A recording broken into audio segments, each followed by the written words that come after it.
నిజమైన ద్రాక్షవల్లి నీవే, నిత్యమైన సంతోషము నీలోనే. నిజమైన ద్రాక్షవల్లి నీవే, నిత్యమైన సంతోషము నీలోనే. శాశ్వతమైనది ఎంతో మధురమైనది నాపైన నీకున్న ప్రేమ, ఎనలేని నీ ప్రేమ, ఎనలేని నీ ప్రేమ. నిజమైన ద్రాక్షవల్లి నీవే, నిత్యమైన సంతోషము నీలోనే. నిజమైన ద్రాక్షవల్లి నీవే, నిత్యమైన సంతోషము నీలోనే. అతి కాంక్షణీయుడా దివ్యమైన నీ రూపులో జీవించుచున్నాను, నీ ప్రేమకు నే పత్రికగా. అతి కాంక్షణీయుడా దివ్యమైన నీ రూపులో జీవించుచున్నాను, నీ ప్రేమకు నే పత్రికగా. శిథిలమయ్యుండగా నన్ను నీదు రక్తముతో కడిగి నీ పోలికగా మార్చినావే నా యేసయ్యా. శిథిలమయ్యుండగా నన్ను నీదు రక్తముతో కడిగి నీ పోలికగా మార్చినావే నా యేసయ్యా. నిజమైన ద్రాక్షవల్లి నీవే, నిత్యమైన సంతోషము నీలోనే. నిజమైన ద్రాక్షవల్లి నీవే, నిత్యమైన సంతోషము నీలోనే. నా ప్రాణ ప్రియుడా శ్రేష్టమైన ఫలములతో అర్పించుచున్నాను, సర్వము నీకే అర్పణగా. నా ప్రాణ ప్రియుడా శ్రేష్టమైన ఫలములతో అర్పించుచున్నాను, సర్వము నీకే అర్పణగా. మాడిపోనివ్వక నాకు ఆశ్రయమైతివి నీవు, జీవపు ఊటవై బలపరచితివి నా యేసయ్యా. వాడిపోనివ్వక నన్కు ఆశ్రయమైతివి నీవు, జీవపు ఊటవై బలపరచితివి నా యేసయ్యా. నిజమైన ద్రాక్షవల్లి నీవే, సంతోషము నీలోనే. నిజమైన ద్రాక్షవల్లి నీవే, నిత్యమైన సంతోషము నీలోనే. షాలేము రాజా రమ్యమైన సియోనుకే నన్ను నడిపించుము, నీ చిత్తమైన మార్గములో. షాలేము రాజా రమ్యమైన సియోనుకే నన్ను నడిపించుము, నీ చిత్తమైన మార్గములో. అలసిపోనివ్వక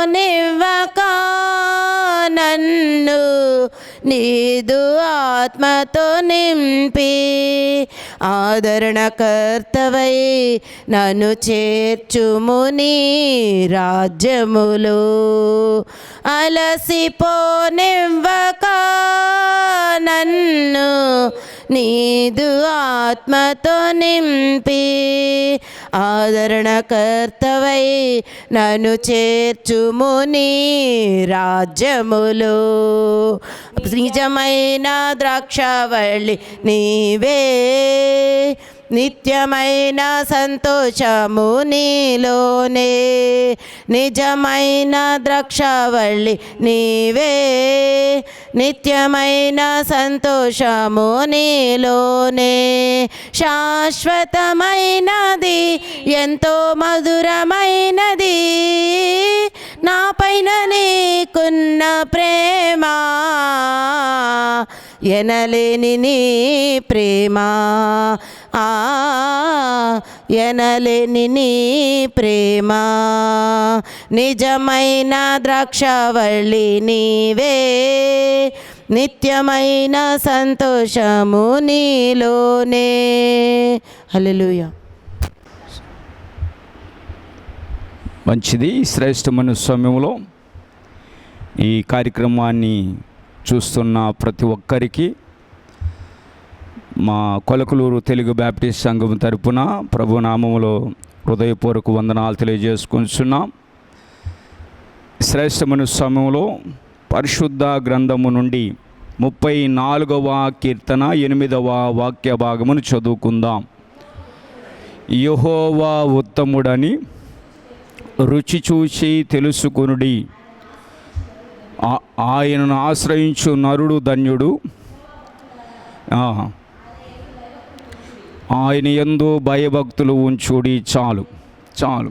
దేవుడు తన పరిశుద్ధమైన మాటలను మన ధ్యాన నిమిత్తము ఆశీర్వదించునుగాక. ఆమేన్. క్రీస్తునందు ప్రేమైన దేవుని సంగమా, దేవుని బిడలారా, ఈ శ్రేష్టమైన సమయంలో పరిశుద్ధ గ్రంథము నుండి కీర్తనకారుడు చక్కని మాట తెలియజేస్తూ ఉంటున్నాడు. యెహోవా ఉత్తముడని రుచి చూచి తెలుసుకొనుడి అని అంటున్నాడు. ఈనాడు దేవుణ్ణి రుచి చూసి తెలుసుకోలేక ఎంతోమంది ఉంటున్నారు. అదే విధముగా మనకు ఒక పద్యం జ్ఞాపకం వస్తూ ఉంటుంది. ఉప్పు కప్పు రంబు నొక్క పోలిక నుండు చూడ చూడ రుచులు జాడ వేరయ్యా, పురుషులందు పుణ్య పురుషులు వేరయ్యా అనే పద్యం మనకు జ్ఞాపకం వస్తూ ఉంటున్నది. క్రీస్తునందు ప్రియా దేవుని బిడ్డలారా, మనము దేవుణ్ణి రుచి చూచి తెలుసుకోవాలి.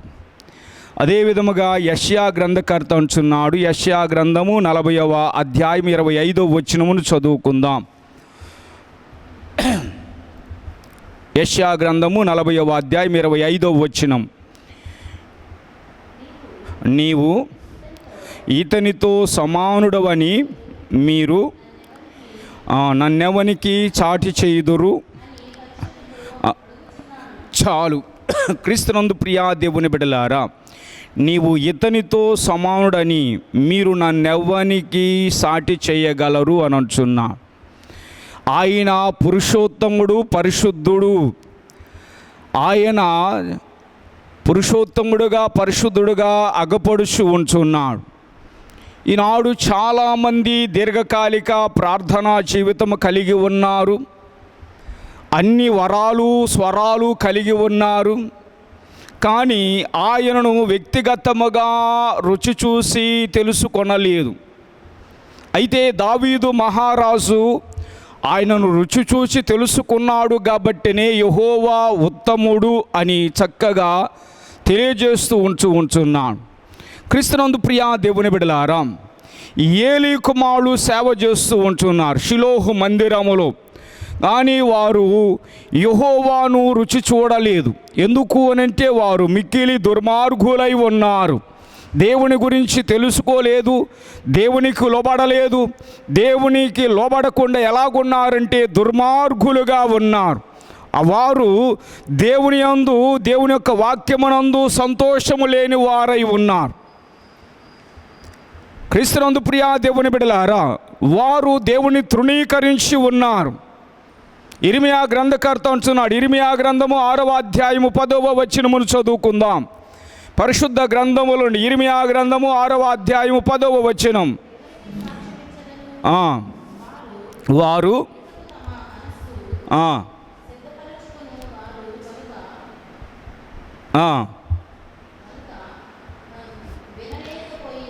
వారు వినలేకపోయిరి.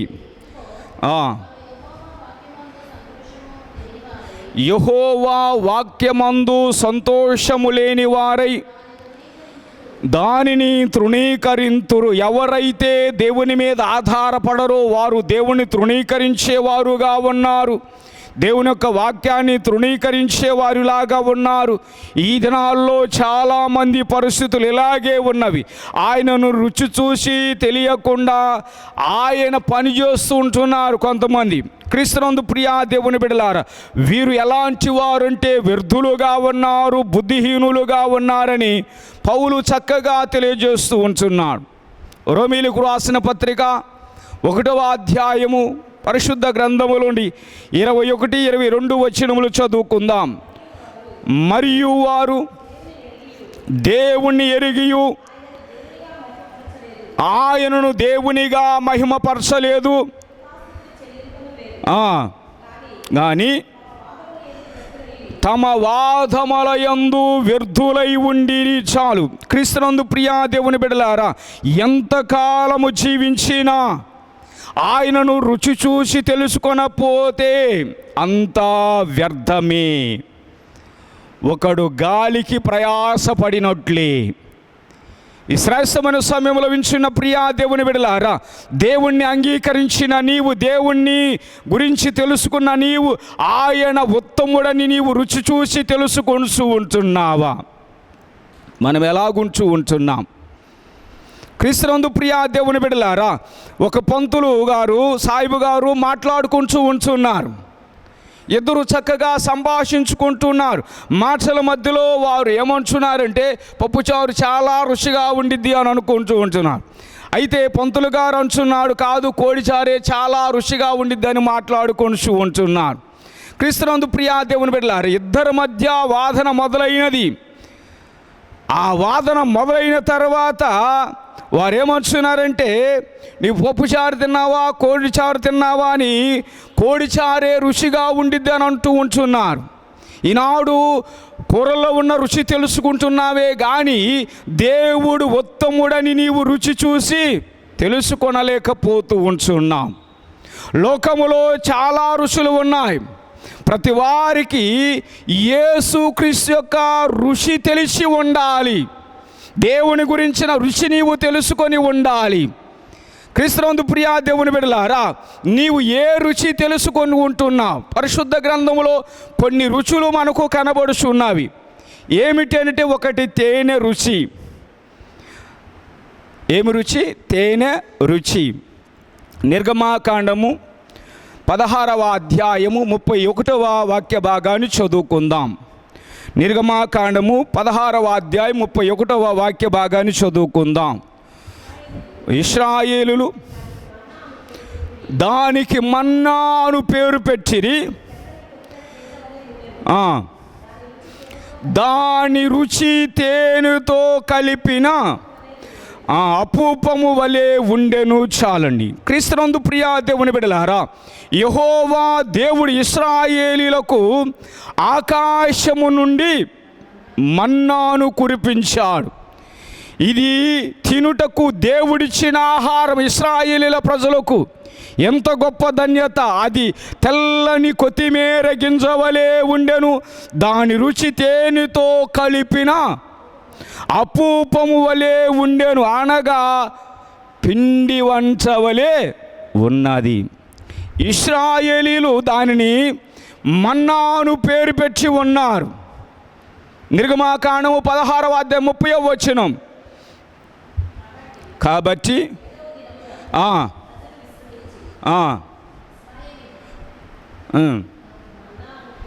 ఇశ్రాయేలీలు దానికి మన్నా అను పేరు పెట్టిరి. చాలు. క్రీస్తునందు ప్రియా దేవుని బిడ్డలారా, దేవదూతలు భుజించే ఆహారం. ఈ దేవదూతలు భుజించే ఆహారము భూమి మీదకు వచ్చినది. భూమి మీదకు వచ్చిన తర్వాత నరులైన ఇశ్రాయేలీలు భుజించారు. ఎంత గొప్ప ధన్యత! 78వ కీర్తన, పరిశుద్ధ గ్రంథములను 78వ కీర్తన 25వ వాక్య భాగమును చదువుకుందాం. 78వ కీర్తన 25వ వాక్య భాగమును చదువుకు.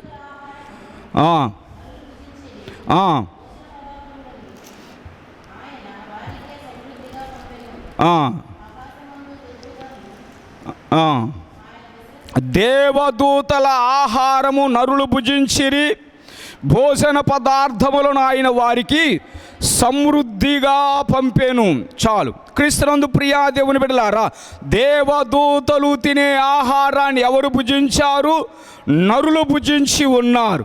వారు కడుపారా తిని తనివి తీరి వారు ఎన్ని మారులు ఆయనను దుఃఖపెట్టిరి. క్రీస్తునందు ప్రియా దేవుని బిడ్డలారా, ఏమంటున్నారంటే సవీసారము లేని ఆహారమని శోధించిరి, అందువలనే దేవుని యొక్క కోపము వారి మీదకి దిగి ఉన్నది. క్రీస్తునందు ప్రియా దేవుని బిడ్డలారా, మన యొక్క పితరులు అరణ్యములో మన్నాను తినినను చనిపోయారు. అదే విధముగా యేసుక్రీస్తు పరలోకము నుండి దిగి వచ్చి జీవాహారమును నేనే అని సెలవిచ్చి ఉన్నాడు. ఈ ఆహారము భుజించిన వాడు ఎల్లప్పుడూ జీవించును.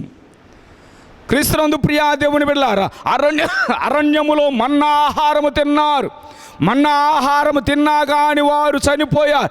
ఎప్పుడైతే యేసుక్రీస్తు పరముని విడి పరలోకము నుండి ఈ భూలోకానికి దిగి వచ్చి ఆయన అంటున్నాడు, జీవాహారాన్ని నేనే, ఈ ఆహారాన్ని భుజించువాడు ఎల్లప్పుడూ జీవించును. దేవుని యొక్క శరీరము, దేవుని యొక్క రక్తము పానముగా పుచ్చుకున్నవాడు ఎప్పుడును కూడా జీవించును. నేనిచ్చు ఆహారము లోకమునకు జీవము కొరకైన నా శరీరమని చెప్పి ఉన్నాడు. యోహాను సువార్త 6వ అధ్యాయం 49వ వచనము నుండి చదివితే మనకు కనబడుచున్నది. చనిపోయిరి, చావకుండానట్లు పరలోకము నుండి దిగి వచ్చిన ఆహారం ఇదే. పరలోకము నుండి దిగి వచ్చిన జీవాహారముని నేనే. ఎవడైనను ఈ ఆహారము భుజించితే వాడు ఎల్లప్పుడూ జీవించును, మరియు నేనిచ్చు ఆహారము లోకమునకు జీవము కొరకైన నా శరీరమే అని చెప్పుచున్నాను అని అంటున్నాడు. క్రీస్తునందు ప్రియా దేవుని బిడ్డలారా,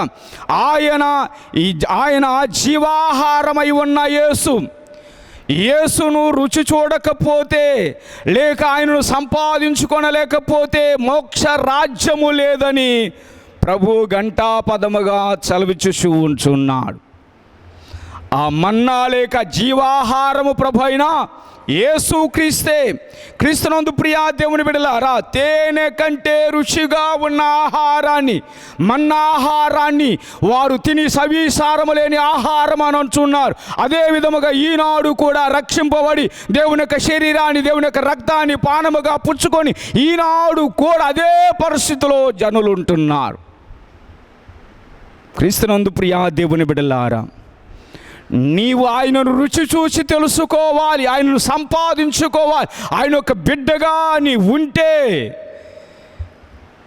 మనము మంచి ఆహార పదార్థములు, దేవుడిచ్చే ఆహార పదార్థములు, జీవాహారము ప్రభు అయిన యేసుక్రీస్తే ఆయనను భుజిస్తే ఎల్లప్పుడూ మనము జీవించేవారులాగా ఉంటాం. ఒకటి తేనె రుచి, రెండవదిగా ద్రాక్షారసపు రుచి. రండి, పరిశుద్ధ గ్రంథముల నుండి యోహాను సువార్త 2వ అధ్యాయము 9వ వచనము చదువుకుందాం. యోహాను సువార్త 2వ అధ్యాయము 9వ వచనం.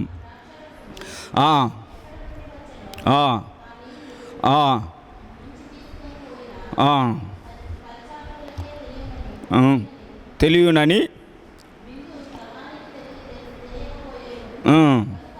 కనుక ద్రాక్షారసమైన ఆ నీళ్లు రుచి చూచినప్పుడు ఆ విందు ప్రధాని పెండ్లి కుమారుని పిలిచెను. క్రీస్తునందు ప్రియా దేవుని బిడ్డలారా, కానాలో ఒక వివాహము, ఆ వివాహమునకు ప్రభువును ఆయన యొక్క శిష్యులను కూడా వెళ్ళారు. పెండ్లి విందులో ద్రాక్షారసం అయిపోయినది. యేసు తల్లి ద్రాక్షారసము లేదని ఆయనతో చెప్పినది. యేసు ఆమెతో, అమ్మ నా సమయం ఇంకను రాలేదు అన్నాడు. నా సమయం ఇంకను రాలేదు అన్నాడు. ఆయన ఆ తల్లి అంటున్నది, ఆయన మీతో చెప్పునది చేయుడి. క్రీస్తునందు ప్రియా దేవుని బిడ్డలు, ఆయన మీతో చెప్పునది చేయుడు అనగానే ఆమె యొక్క పరిచారకులకు చెప్పినది. అక్కడ 6 రాతి బాణలు ఉన్నాయి. యేసుక్రీస్తు అంటున్నాడు, వాటిని నీళ్లతో నింపుడి. క్రీస్తునందు ప్రియా దేవుని బిడ్డలారు, వారు వాటిని అంచుల మట్టుకు నింపారు. నింపిన తర్వాత యేసు అంటున్నాడు, మీరిప్పుడు ముంచి విందు ప్రధాని యొద్దకు తీసుకువెళ్ళమన్నా. వారు ఎప్పుడైతే ఆ మాటకు లోబడ్డారో ఆ నీళ్లు రంగు మారినది, రుచి మారినది, మంచి వాసన వచ్చినది. పెండ్లి ఇంటి వారికి ఆయనలో ఉన్న రుచి ఏమిటో తెలిసినది. క్రీస్తునందు ప్రియా దేవుని బిడ్డలారు, ఆ ఇంటి వారికి ఘనమైన అతిథి అయ్యాడు యేసుక్రీస్తు. ద్రాక్షారసము ఆయనలో నిలిచేవారు, ఆయనను వెంబడించేవారు, ఆయన కొరకు జీవించేవారు, ఆయనను రుచి చూసి తెలిసిన వారే. క్రీస్తునందు ప్రియా దేవుని బిడ్డలారా, నీవు దేవుణ్ణి వెంబడించాలన్నా, దేవునికి లోబడ్డాలన్నా, దేవుని యొక్క మాట వినాలన్నా, నీవు దేవుణ్ణి రుచి చూసి తెలుసుకోవాలి. క్రీస్తునందు ప్రియా దేవుని బిడ్డలారా, మనము ఆయనను రుచి చూసి తెలిసిన వారు ఎలాగుంటారంటే బహుగా ఫలించేవారులాగా ఉంటారు. యోహాను సువార్త 15వ అధ్యాయము 5వ వచనం, ద్రాక్షావల్లిని నేను, తీగలు మీరు. ఎవరు నా యందు నిలిచి ఉండునో, నేను ఎవని యందు నిలిచి ఉండునో బహుగా ఫలించును. క్రీస్తునందు ప్రియా దేవుని బిడ్డలారా, నీ భార్య, నీ పిల్లలు, నీ పిల్లలు ఫలించాలి అనంటే దేవునిలో అంటు కట్టబడాలి, దేవునందు నిలిచి ఉండాలి. దేవుని అందు నిలిచి ఉంటే బహుగా ఆశీర్వదించబడతారు. 128వ కీర్తనలో మనము చూసినట్లయితే చక్కని మాటలు ఒక కుటుంబ వ్యవస్థను బట్టి రాయబడి ఉన్నవి. యెహోవా యందు భయభక్తులు కలిగి ఆయన త్రోవలందు నడుచువారందరూ ధన్యులు, నిత్యముగా నీవు నీ చేతుల కష్టార్జితమును అనుభవిస్తావు అని చక్కగా ఒక కుటుంబ వ్యవస్థను బట్టి రాయబడి ఉన్నది. నీ భూఫలము, నీ పశువులు, నీ మందులు, గొర్రెల మందులు, మేకల మందులు దీవించబడతాయి. నీవు దేవునిలో నిలిచి ఉంటే, దేవునిలో అంటు కట్టబడి ఉంటే నీవు బహుగా ఫలించే వారిలాగా ఉంటావు. నీ గంపయు పిండి పిసుకు తొట్టియు దీవించబడును. ఆయన తనకు ప్రతిష్ఠించిన జనముగా నిన్ను స్థాపించును. క్రీస్తునందు ప్రియా దేవుని బిడ్డలారా, నీవు అప్పించేవాడుగా ఉంటావు కానీ అప్పు చేసేవాడులాగా ఉండవు. నువ్వెప్పుడు అని అంటే దేవునిలో అంటు కట్టబడినప్పుడు, దేవునిలో నిలిచి ఉన్నప్పుడు నీవు అప్పిచ్చేవానిలాగానే ఉంటావు కానీ అప్పు చేయవు. అందుని బట్టి దేవుడు అంటున్నాడు, నిన్ను తలలాగానే ఉంచుతాను కానీ తోకలాగా నిన్ను ఉంచను అని ఉంచున్నాడు. క్రీస్తునందు ప్రియా దేవుని బిడ్డలారా, నీవు యేసయ్యను రుచి చూసి తెలుసుకుంటే శ్రేష్టమైన ఆశీర్వాదము. రుచి చూసి తెలుసుకొనమని ప్రేమతో దేవుడు కోరుకుంటూ ఉంటున్నాడు. ఈ లోకములు అన్ని రుచులు తెలుసు నీకు, ఏ రుచి ఎలాగుండిద్దో తెలుసు, కానీ దేవుని యొక్క రుచి ఇంకా నీవు తెలుసుకోవటము లేదు, దేవునికి లోబడటము లేదు, దేవుని అందు విశ్వాసం ఉంచటము లేదు. శ్రేష్టమైన సమయంలో ఉంచిన ప్రియా దేవుని బిడ్డలారా, ద్రాక్షారసపు రుచి ప్రభు అయిన యేసుక్రీస్తే, తేనె రుచి ప్రభు అయిన యేసుక్రీస్తే, నీవు ఆయనలో ఉంటే ఆ రుచి తెలుసుకుంటా. ఈనాడు దేవునిలో నిలబడలేక, ఆ రుచి తెలుసుకోలేక వ్యర్థమైపోతున్నారు, దేవునికి మాటకు లోబడలేకపోతూ ఉంటున్నారు. దేవుని నుండి వచ్చే ఆశీర్వాదములు కోల్పోతున్నారు. దేవుని నుండి వచ్చే దీవెనలు ఆగిపోతూ ఉంటున్నాయి. కారణం ఏమిటంటే నీవు దేవుణ్ణి రుచి చూచి తెలుసుకోలేకపోతున్నావు. ఇకనైనా నీవు దేవుని మీద ఆధారపడితే, ఇకనైనా నీవు దేవుని కులబడితే శ్రేష్టమైన ఆశీర్వాదములు దేవుని రుచి చూసి తెలుసుకుంటే శ్రేష్టమైన దీవెనలు దేవుడు నీకు దయచేస్తూ ఉంటాడు. అందును బట్టే కీర్తనాకారుడు దావీదు చక్కగా రుచి చూసి తెలుసుకున్నాడు. కాబట్టి యెహోవా ఉత్తముడు అని మీరు రుచి చూసి తెలుసుకొనండి. నేను తెలుసుకున్నాను, మీరు కూడా తెలుసుకొనండి. అలా తెలుసుకుంటే, దేవుని మీద ఆధారపడితే శ్రేష్టమైన ఆశీర్వాదములు, శ్రేష్టమైన దీవెనలు దేవుడు దయచేస్తూ ఉంటాడు. అలాంటి దీవెనలు, ఆశీర్వాదములు బిడ్డలు పొందుకొని జీవించే వారిలాగా ఉండాలని ఈ మాటల ద్వారా హెచ్చరించు ముగించుకొనిచున్నాం. దేవుడు తన పరిశుద్ధమైన మాటలను మన యొక్క వినికిడిలో దీవించునుగాక. ఆమేన్. ప్రార్థన చేద్దాం. పరిశుద్ధుడా, ప్రేమ కలిగిన మా ప్రభువా, కృప కలిగిన మా యేసయ్య, నీ పరిశుద్ధమైన పాదములు వందనాలు చెల్లించుకుంటున్నాం. ఇదిగో మా ప్రభువా, ఎంతోమంది ఇదిగో మా ప్రభువా నీ యొక్క వాక్యాన్ని వింటూ ఉంటున్నారు మా ప్రభువా. రుచి చూసి తెలుసుకొనలేకపోతూ ఉంటున్నారు మా ప్రభువా. ఈ వర్తమానము ద్వారా బిడ్డలు మీరు దర్శించండి. ప్రతి ఒక్క బిడ్డ కూడా రుచి చూసి నిన్ను తెలుసుకొని నీ కులబడి జీవించే బిడ్డలు మీరు బలపరచండి మా ప్రభువా. ప్రతి ఒక్క బిడ్డను కూడా మీరు దర్శించండి. నీ మెండైన దీవెనలు, ఆశీర్వాదములు బిడ్డలకు మీరు దయచేయమని అడుగుచున్నాం. మరి ముఖ్యంగా ఇదిగో మా ప్రభువా, మరి స్పాన్సర్ చేసినటువంటి మోతుకూరు దావీదు గారిని బట్టి, శౌర్యమ్మ గారిని బట్టి కూడా ప్రార్థన చేస్తున్నాం మా ప్రభువా. బిడ్డలు తమ యొక్క కష్టార్జితంలో చక్కగా స్పాన్సర్ చేశారు. నీ యొక్క వాక్యాన్ని అందించాలని ఇదిగో మా ప్రభువా వారు ఆశ కలిగి ఉండగా నీ మెండైన దీవెనల ఆశీర్వాదములు బిడ్డలకు మీరు దయచేసి బిడ్డలు మీరు బలపరచండి. బిడ్డలకున్న తండ్రి మీరే కాపరిగా ఉండి మీ కాపుదలు నడిపించండి అయ్యా. ప్రతి విధమైన సహాయమైన బిడ్డలకు మీరు దయచేసి బిడ్డలు మీరు బలపరిచి మీ కాపుదలు నడిపించమని, మీరే మహిమ, ఘనత, ప్రభావాలు పొందుకోమని యేసుక్రీస్తు శ్రేష్టమైన నామమును బట్టి ప్రార్థించి అడిగి వేడుకుంటున్నాం మా పరమ తండ్రి. ఆమీన్. అందరికీ వందనాలు.